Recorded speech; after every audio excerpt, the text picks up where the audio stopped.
Our boy Ash Ketchum has participated in quite a few Pokemon Leagues throughout his time in the Pokemon anime.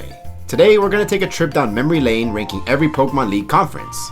With 8 different conferences to choose from, no doubt most people will have very conflicting ideas when it comes to ranking them from worst to best. Well, I know at least one league that doesn't have too many conflicting ideas, but whatever. Today, I won't be alone, as I have a trainer that is from a city in which one of these leagues takes place in. So go ahead and introduce yourself, bro.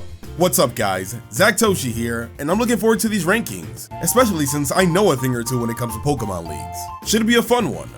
For our list, we decided to individually rank our favorite conference arcs and then average out the score to make this list. Make sure to subscribe if you love Pokemon, but go ahead and take us away, Zach. Starting off in dead last is the Unova League. It's easily the worst Pokemon League in the anime, and there's no competition. The biggest problem? It's a complete mess from start to finish. For one, the pacing is terrible.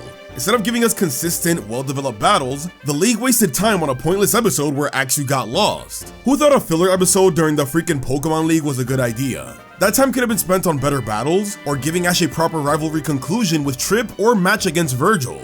Speaking of Virgil, what was the point of hyping him up if Ash never battles him? His evolution team was a waste of potential. And don't get me started on Ash's loss against Cameron. This dude forgot to bring a full team to a full battle and still wins? That's embarrassing for Ash and an insult to the viewers who've been watching his growth. And while Pikachu vs Lucario was solid, it still didn't save the battle or the league as a whole. Ultimately, the Unova League is a disaster. Rushed battles, wasted characters, and Ash's most humiliating loss make it the worst league in the series. It's not even close. At number 7, we have the one that started it all, and that's Kanto. I think a big part of what makes Kanto better than Unova is that they showed us each of Ash's battles, and they didn't cop out with the 1v1 against the main rival of the series to start it off. This was Ash's first rodeo in a huge tournament, and he ended up making it all the way to the top 16, which was an even higher placement than Gary, who up until then was always several steps ahead of him. We got to see Ash win time and time again, and he actually used most of the Pokemon that he caught up until then throughout this tournament. I think what will forever hold back this conference from being truly great is of course the ending. Ash losing to his rival due to Charizard's unwillingness to help him out will forever be remembered, and not in a good way. Another thing that kind of ruins it for me is how they had Squirtle being classified as knocked out just for falling asleep. Like, my dude just wanted to catch up on sleep and he didn't need to take an L for it.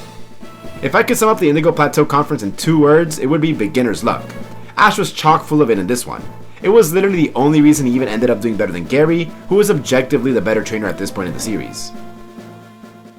In number 6, we have the Hoenn League, which was decent, but let's be real, it's not the best. Don't get me wrong, there were definitely some great moments. The battles were solid for the most part, and this league had some standout highlights, like Swallow's insane strength and the creative strategies Ash used in his matches. The double battles in the qualifying rounds were a nice touch, giving us a unique spin that tied in the Gen 3 mechanics. Tyson's Meowth, with its edgy backstory and rivalry with Team Rocket's Meowth, was also a pretty memorable addition. Plus, Ash had to work hard for his victories, which made his progress feel earned. But despite all of that, the league just didn't hit the same heights as others. One big issue is how repetitive it felt. Tyson's introduction mirrored Harrison's from the Johto League heavily, reinforcing the Pokemon trope of introducing a strong new rival at the league solely for defeating Ash. And while Morrison's character was fun, his whole I don't want to fight Ash storyline, while an interesting direction, dragged their battles down. And let's not forget the ending, Ash losing to a Meowth. I get it was hyped up, but come on, that felt a little underwhelming. Overall, the Hoenn League had its moments, but it lacked the emotional or epic weight of other leagues. Up next, we have my personal favorite league conference, but objectively speaking, I know it's not the best, and that would be the Silver Conference. To me, this conference was just so fun, with another huge drawback being the fact that it was so short. Ash made it to the top 8, and it was only 7 episodes long, which is a shame because we also had Gary and Harrison being huge supporting characters during this arc. Go Harrison! Kanto's conference was 6 episodes, but Johto was more than twice as long as Kanto, so we deserved it to be longer. Another thing that holds back this league for me is the fact that Gary and Harrison were the only previously met rivals to be seen. Like, we were teased with Richie and Casey being in the opening sequence, just for them to not even make a brief appearance, and I truly think that was a missed opportunity.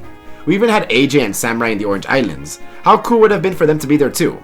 For the bright spots that this tournament had, it would have to be the full battles. Ash vs Gary and Ash vs Harrison were both honestly amazing battles that had Ash using some of his best Pokemon to compete with 2 trainers that really tested his skills as a trainer. It was fun to see them all progress from the 200 plus trainers that joined and see them all make the top 16. For bonus salty points, I hate how they had to make Harrison lose by having the Blaziken be too tired to battle in the next round despite Pokemon centers existing, and this was the only time it was ever done in the entire series, and it happened to my Harrison. Number 4 goes to the Masters 8. This tournament was a mixed bag, but it delivered where it mattered most. Let's start with the positives. Ash's battles were some of the most intense we've ever seen, especially Ash's matches against Cynthia and Leon.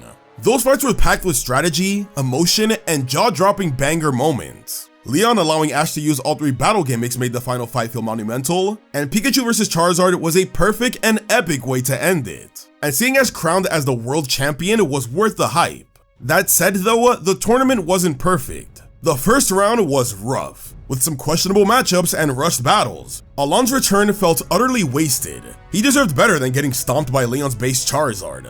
Diantha vs Lance was kinda forgettable, and Leon's one-sided sweep over Diantha made him feel a little too untouchable. Also, Cynthia's Dynamaxing Togekiss instead of Mega Evolving Garchomp left fans disappointed.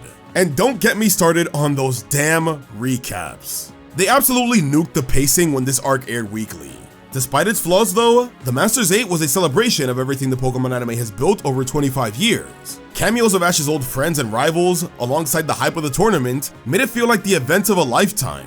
For all its ups and downs, this tournament gave Ash the send-off he truly deserved. And that's definitely where his journey ended. Yup, nothing else happened after this. Moving on. For number 3, we're gonna go to Zach's hometown, and we're gonna say that the Lumiose conference is great. Like, seriously, it's probably one of the most loved arcs of all time.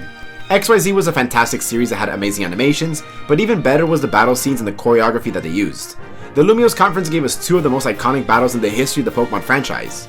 On one hand, I truly think that Ash vs Sawyer is one of the most underrated battles ever, but we also have Ash vs Alon, which is regularly regarded as one of the best battles ever, and I totally see why. The biggest thing holding back this one for me is the fact that they just fast forwarded to the top 4 basically. It's also the second smallest regional tournament that Ash was in, with there only being 64 trainers, which is actually kinda sad since all of the tournaments up until now had over 100, and it just kept getting lower and lower. Some people don't like the fact that Ash lost to Alon in the finals, but actually I don't think it was that bad. Fight me. If we got to see more battles from other trainers, Sawyer vs Trainer being fantastic, or even getting to see a bit more of Ash would have been nice too. We get to see him battle in 2 full battles and 2 battles just the end. That's it. At number 2, we have the Alola League. What truly sets the Alola League apart is its characters and storytelling. Every major character gets meaningful development, which makes every battle feel personal. Examples include Mallow's growth as a battler, to Kiawe sparking a new rivalry with Gladion, to Lana proving her strength, and even Guzma's redemption. This league was packed with character-driven moments. His role as a rival adds a unique layer of tension. The stakes aren't just about winning the league, but it was a fight to preserve the league's integrity against someone who's determined to tear it down. Even Ash's team experienced growth during this league. Rowlet proved its strength in its hilarious yet triumphant win against Decidueye. Lycanroc overcame his rivalry with Gladion's Lycanroc in the finals. Torcast's journey reached its peak by defeating Incineroar and even evolving in the process, while Meltan and Poipole gained their own evolutions as well. All of these things contributed to why Ash was able to win his first official Pokemon League. And of course, Ash's battle with Kukui was the best part of the league, and one of the greatest battles in all of Pokemon. This wasn't just an exhibition match, but a heartfelt clash between Alola's champion and father figure. To Torcat's epic evolution to the insane Z-move showdown between Pikachu and Tapu Koko, every moment was packed with emotion, strategy, and awesome action. Have you figured out what number 1 is? Well, if you didn't, you must not be paying attention, because it's obviously the Pokemon World Tournament Junior Cup Tournament Cup Junior Cup of the World. Wait, that's not a regional conference, it's actually the Lily of the Valley Conference. This is such an objectively fun conference that really only has one, albeit major, negative point. We get to see Ash go round after round fighting against really hard competition. Like, this tournament did not have any easy goings of Ash like previous tournaments did. I always love seeing recurring characters being in the tournament, so having Barry, Paul, Nando, and Conway here was fantastic for me. We even got to see Jeffrey. Hey Jeffrey. Ash had another one of the arguably best battles in the history of the Pokemon franchise when he went up against Paul in the top 8 of the conference. This is where Infernape went berserk with his Blaze ability and kicked some ass. Truly one of the best moments Pokemon has ever had, hands down. Of course, the one thing that doesn't do any justice is Tobias, period. What a wasted way to lose this tournament. I don't think anyone would have minded him losing a 6v6 to a strong trainer in the top 4 that had a normal team, but having an action replay boy just come in and defeat Ash and never show up again left a sour taste in everyone's mouth, mine included. But hey, exclude that and this tournament was definitely S+ tier. That's our definitive 100% correct list of the best regional conferences for Ash Ketchum in the Pokemon anime. If you disagree, you're wrong, and that's a fact. Of course, I'm totally kidding, and I would love to see your numbered list in the comments below. Thanks to Zach for joining me and collabing with me on a video for my channel's 4th year anniversary. I can't believe I've been here this long, and I plan on staying here even longer. It truly means a lot, so make sure to show this guy some love. And just like the Silver Conference, I'm going to keep this one short, and catch you guys next time. Peace.